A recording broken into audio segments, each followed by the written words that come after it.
नमस्कार, गांव घर में आप सभी का स्वागत है। मैं हूं आपके साथ तुलिका।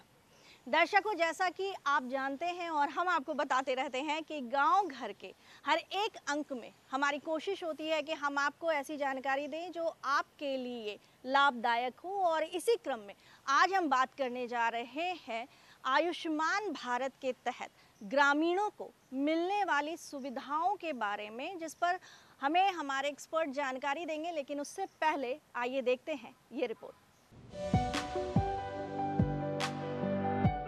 केंद्र सरकार की महत्वाकांक्षी आयुष्मान भारत योजना ने न सिर्फ लाखों लोगों के जीवन को प्रभावित किया है, बल्कि इस योजना ने इलाज पर खर्च होने वाली करोड़ों रुपए की भी बचत कराई है। बिहार में भी इस योजना का लाभ 1,79,00,000 परिवारों को मिल रहा है। योजना के तहत बिहार में अब तक 1,624 करोड़ रुपए की राशि गरीब परिवारों के मुफ्त इलाज के लिए खर्च की जा चुकी है और 13 लाख से ज्यादा मरीजों का इलाज किया जा चुका है।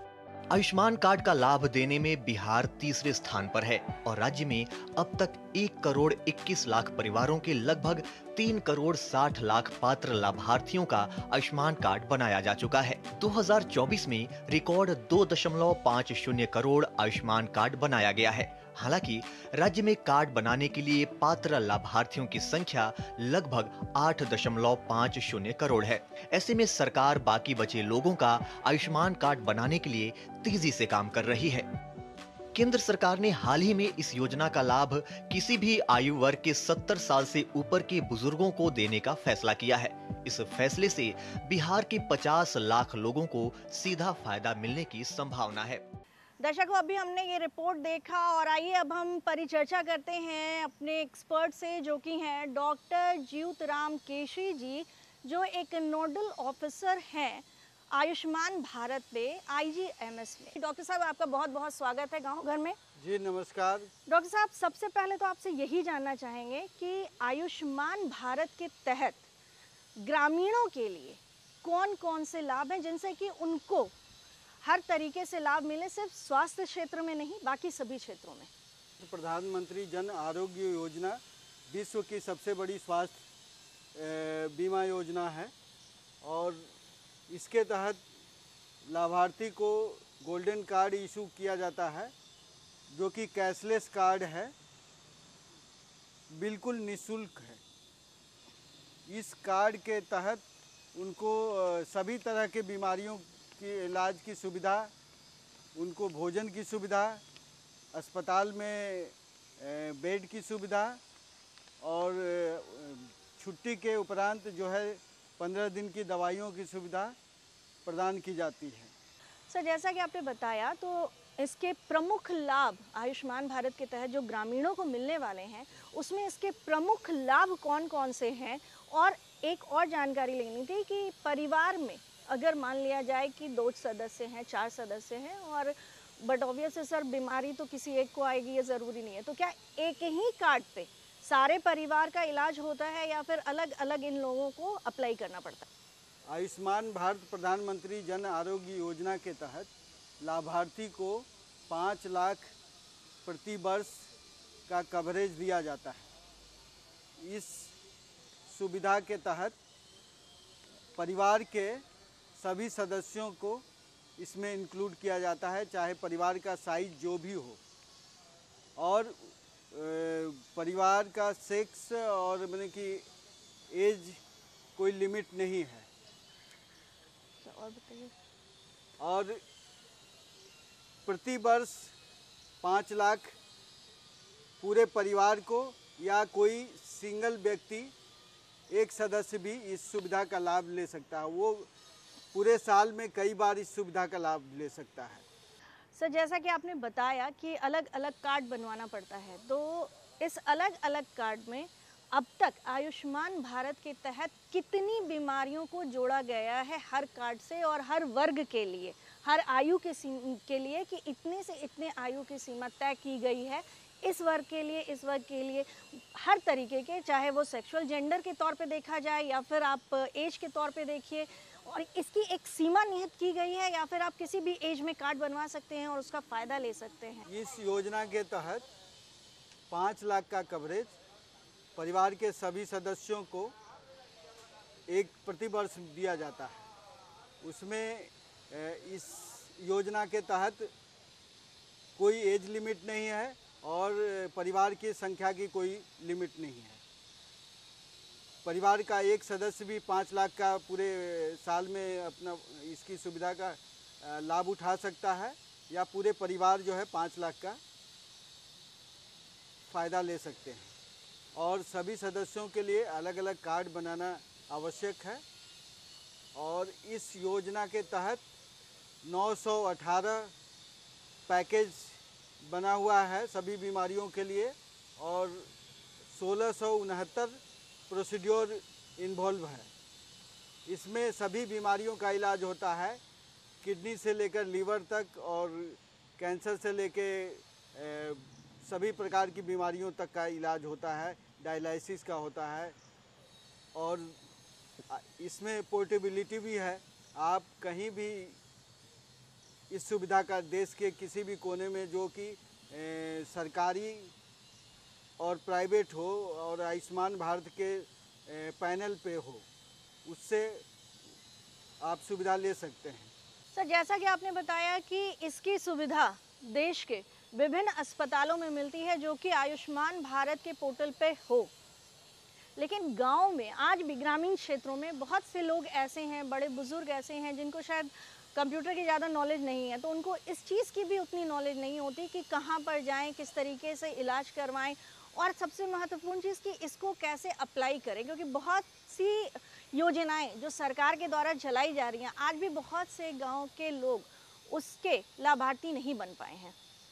आप इस सुविधा का ग्रामीणों को लाभ लेने के लिए आजकल बहुत तरह का प्रचार प्रसार किया जा रहा है, प्रिंट मीडिया के थ्रू, इलेक्ट्रॉनिक मीडिया के थ्रू, और हेल्थ वर्कर्स हैं, आशा एंड आंगनवाड़ी वर्कर्स हैं, जिनके थ्रू ग्रामीणों को जानकारी दी जाती है आयुष्मान भारत प्रधानमंत्री जन आरोग्य योजना के बारे में। और नज़दीकी स्वास्थ्य केंद्र में भी इसको सुविधा उपलब्ध है, वहाँ भी जाकर इसकी जानकारी ले सकते हैं।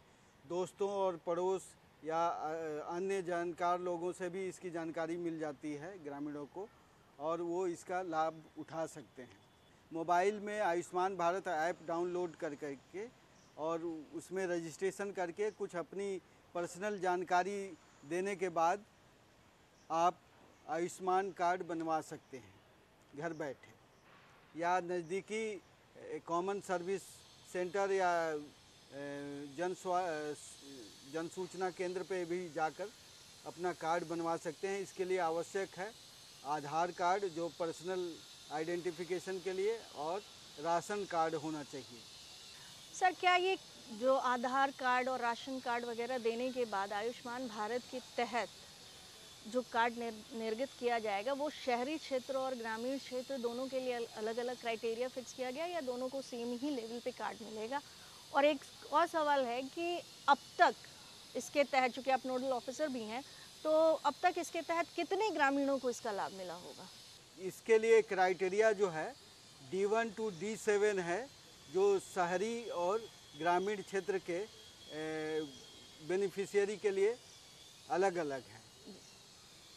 जिनके पास ग्रामीण क्षेत्र के लिए योग्यता है कि जिनके पास कच्चा मकान हो, फूस का मकान हो, जिनकी मासिक आय 10,000 से कम हो, और जिनके परिवार में पुरुष नहीं हो, सिंगल मदर हो, पेरेंट्स हो। शहर में रहने वाले जैसे कारपेंटर हो गए, पेंटर हो गए, शॉप में वर्क करने वाले हो गए, कंस्ट्रक्शन लेबरर हो गए, बेगर हो गए, विभिन्न प्रकार की योग्यता के मापदंड अपनाए गए हैं। सर, जैसा कि आपने बताया और ग्रामीण क्षेत्र की अगर हम बात करें, चूँकि हम कर रहे हैं कि आयुष्मान भारत के तहत ग्रामीणों को मिलने वाली सुविधाएं कौन-कौन सी हैं, तो एक और सवाल छोटा-सा मेरे मन में आया कि जो वहाँ पर रहने वाली लड़कियाँ हैं, बच्चियाँ हैं, जो अभी पढ़ रही हैं और बहुत प्रॉब्लम से गुज़रते हैं, कुछ लोग ऐसे भी होते हैं, लाइफ है, तो उनके लिए, उनके भविष्य के लिए इसके तहत कोई स्पेशल कुछ योजनाएं बनाई गई हैं सरकार द्वारा? बच्चों के लिए भी बहुत तरह की स्वास्थ्य योजनाएं हैं जो कि चल रही हैं पैरेलल में। आयुष्मान भारत योजना के लिए कोई एज लिमिट नहीं है और नंबर ऑफ कोई लिमिट नहीं है। तो आयुष्मान भारत के तहत सभी बच्चे बच्चियां कवर होते हैं और परिवार के सभी सदस्य कवर होते हैं। और ये जो है मतलब कि जैसा कि मैंने बताया कि ग्रामीण और शहरी क्षेत्रों के लिए अलग अलग क्राइटेरिया है कार्ड, गोल्डन कार्ड बनवाने के लिए, तो उस आधार पे गोल्डन कार्ड इशू किया जाता है। बाकी जैसे मैंने कि आपको फ्री में जो है इम्यूनाइजेशन हो रहा है, बच्चियों को आजकल स्कूल गोइंग चिल्ड्रेन को मैंने कि HPV वैक्सीन फ्री में दिया जा रहा है, जिससे कि सर्वाइकल कैंसर से बचाव होता है। तो बहुत सारी स्वास्थ्य योजनाएं हैं राष्ट्रीय और राज्य स्तर पे। अभी फ़िलहाल जो है 22 सितंबर को मुख्यमंत्री जन आरोग्य योजना का भी शुरुआत हो गया है। इसके तहत भी मैंने कि लगभग सारी सुविधाएं आयुष्मान भारत जैसी ही हैं। इसमें है कि और भी बहुत सारी जनसंख्या को कवरेज मिलेगा। तो एक हमारे माननीय मुख्यमंत्री या राज्य सरकार के लेवल पे जो है एक अच्छी पहल है। और प्रधानमंत्री जन आरोग्य योजना तो विश्व की सबसे बड़ी स्वास्थ्य योजना है। ये बहुत ही बेहतर है और ग्रामीणों को उनके आर्थिक तंगी से छुटकारा दिलाता है। सर, आप हमारे कार्यक्रम में आए और दर्शकों को आयुष्मान भारत से जुड़ी जानकारियां दी, क्योंकि बहुत से लोगों को शायद आज भी जानकारी नहीं है कि गवर्नमेंट क्या क्या परेशानियों का निवारण करके रखी है और हम उसका लाभ नहीं ले पा रहे हैं। तो उन सारी बातों के लिए आपका बहुत बहुत धन्यवाद। जी धन्यवाद। दर्शकों, डॉक्टर साहब ने तो हमें बहुत सारी जानकारी दी, लेकिन उसके अलावा भी बहुत सारी छोटी छोटी बातें हैं जिन पर अगर हम गौर करें तो हम बहुत सारी जानकारी खुद ब खुद ले सकते हैं, बहुत सारे लाभ के खुद ही लाभार्थी बन सकते हैं। और वो क्या है, उन्हें जानने के लिए आइए देखते हैं घरेलू नुस्खे। आज जो हमारी रसोई में मौजूद मसाले जात हैं, उनमें से कुछ मसाले जात पे आज मैं बात करने जा रहा हूँ, जिसमें सबसे पहले आप ये देखेंगे कि लहसुन, इसके औषधीय गुणों में इतनी सारी चीज़ें मौजूद हैं जिसका व्याख्यान अगर हम करने लगे तो शायद पूरा दिन भी कम पड़ जाए। लेकिन मोटे मोटे तौर पे अगर हम बात करें तो ये कोलेस्ट्रॉल को कम करने के लिए, जो खून में जो चर्बी पाई जाती है, खून में जो कोलेस्ट्रॉल पाया जाता है, उसको कम करने में बहुत ही लाभप्रद है। इसके अलावा जब खून में वसा की कमी होगी तो खून पतला भी होगा और खून की बहाव भी हमारी सारे शरीर में अच्छी होंगी, जिससे कि ब्लड प्रेशर भी कंट्रोल होगा और मोटापा भी घटेगा। साथ ही साथ इसमें एंटी इन्फ्लामेटरी एक्टिविटी पाई जाती है। एंटी इन्फ्लामेटरी एक्टिविटी कहते हैं जब कभी भी कहीं किसी पार्ट में दर्द हो, सूजन आ जाए, तो वैसी सूरत में भी इसका इस्तेमाल किया जाता है। साथ ही साथ ये बदहज़मी, यानी जो खाना पचता नहीं है, अपच की समस्या होती है, उसे भी दूर करता है। और जब कभी भी हमें उल्टी जैसा मन करने लगे, मतली होने लगे, तो उसमें भी ये बहुत लाभप्रद होता है। इसमें मौजूद एंटीऑक्सीडेंट प्रॉपर्टी कई प्रकार के कैंसरों से भी बचाने में लाभदायक होती है। बहुत सारे शोधों से पता चला है कि ये उच्च शुगर लेवल को, यानी कि डायबिटीज़ या मधुमेह को भी कंट्रोल करने में मदद करता है।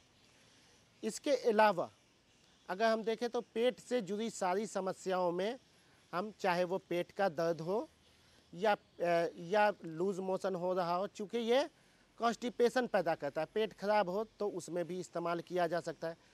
हाँ, लेकिन इसके कुछ अपने कॉम्प्लिकेशन भी है या कंट्राइंडिकेशन भी है, जिसमें सबसे पहले अगर किसी को गैस्ट्राइटिस हो, यानी जहाँ खाना हमारा स्टोर होता है उस स्टोर वाली जगह में सूजन हो गया हो, या किसी को कब्ज़ की शिकायत हो, या किसी को बवासीर हो, तो ऐसे लोगों को इसका इस्तेमाल नहीं करना चाहिए। डायरेक्ट मसाले के तौर पे खाने में, भोजन पकाने की प्रक्रिया में थोड़ा बहुत इस्तेमाल किया जा सकता है, अगर यह रोग बहुत सीवियर नहीं है तो।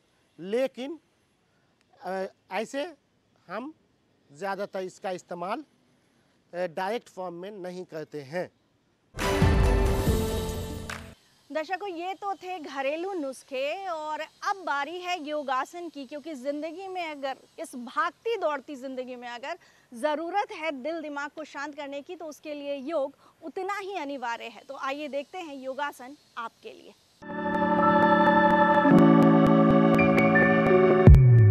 नमस्कार दर्शकों, आज मैं आपको योग के विभिन्न आसनों के जो लाभ होते हैं शारीरिक एवं मानसिक, उसके संबंध में बताऊंगा। अब आपको दिखाने जा रहे हैं नौका आसन। यह बहुत ही महत्वपूर्ण आसन है। इसके लिए लेटते हैं पीठ के बल,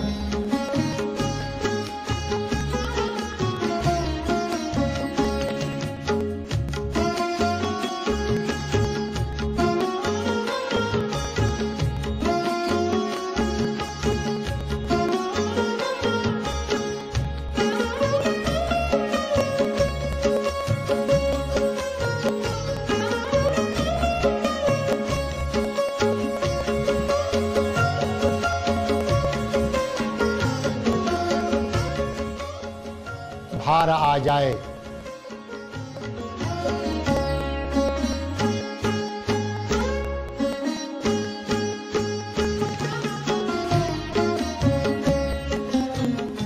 यह मेरा सबसे फेवरेट आसन है। आज का जो बीमारी है डायबिटीज, अधिकतर लोगों को होता है, उससे निजात दिलाता है। यदि इसको 5 बार सुबह 5 बार शाम किया जाए तो आपको 1 सप्ताह में अंतर दिखने लगेगा, बशर्ते कि मन थोड़ा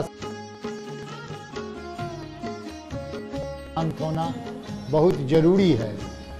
नाभि, पूर्वी सभ्यता में या पूर्वी विज्ञान जिसको कहते हैं, भारत हो चीन हो, एक्यूप्रेशर जैसे है, तो उसमें नाभि का बहुत ही महत्व है। नाभि का खिसकना आधुनिक वेस्टर्न साइंस में इस बात को नहीं माना जाता है, लेकिन पूर्वी चिकित्सीय व्यवस्था में इसका बहुत ही महत्व है।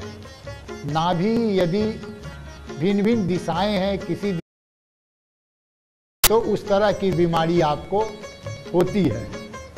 तो जब नौकासन आप करते हैं तो नाभि अपने स्थान पर वह आ जाता है। जब नाभि अपने स्थान पर है, उसमें शक्ति आ गया, तो आपको कोई बीमारी नहीं होगी। कहते हैं माँ मदर, तो दूसरा मदर आपके साथ है और वह है आपका नाभि। आप गर्भ में भी रहते हैं तो पोषण उसी से होता है, तो वह माँ आपके साथ में अभी भी है और वह नाभि है। तो नाभि का मजबूत होना, अपने स्थान पर होना बहुत ही जरूरी है। चलिए इसको एक बार और आप देखिए, अच्छी तरह से देखिए। नौका आसन करने के लिए लेटते हैं पीठ के बल।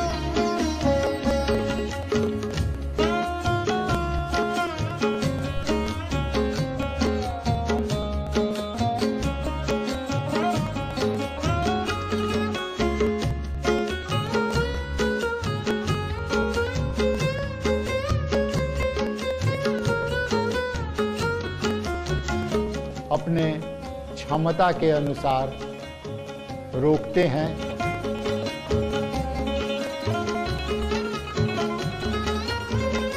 अब धीरे से सांस छोड़ते हुए अपने स्थिति में लौट आते हैं।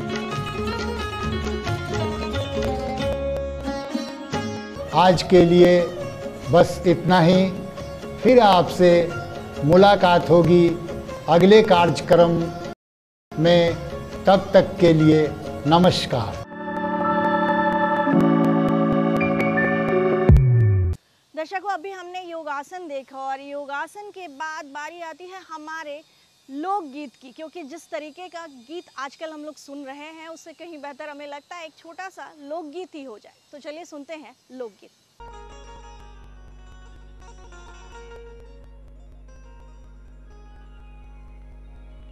किरलिया दिले सहर बिचे सिटी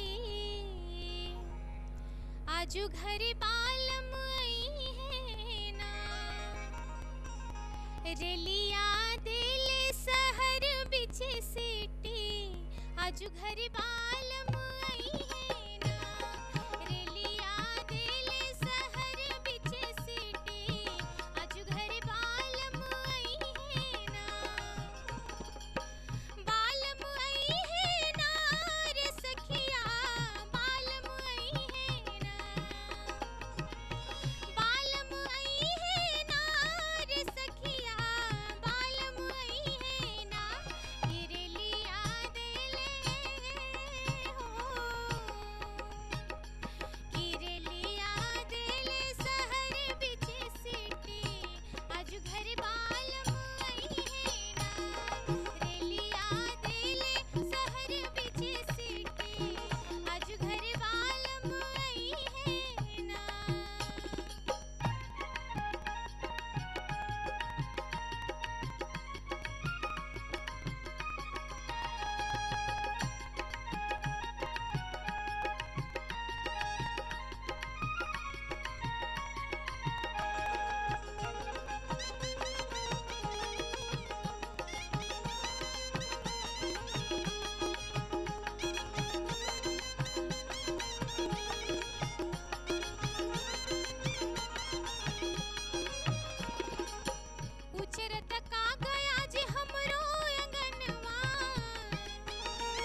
दर्शकों, आपने सुना लोकगीत और आज के गांव घर के कार्यक्रम में बस इतना ही। अगले अंक में आपसे फिर होगी मुलाकात। तब तक के लिए दीजिए इजाजत और देखते रहिए डीडी बिहार। नमस्कार।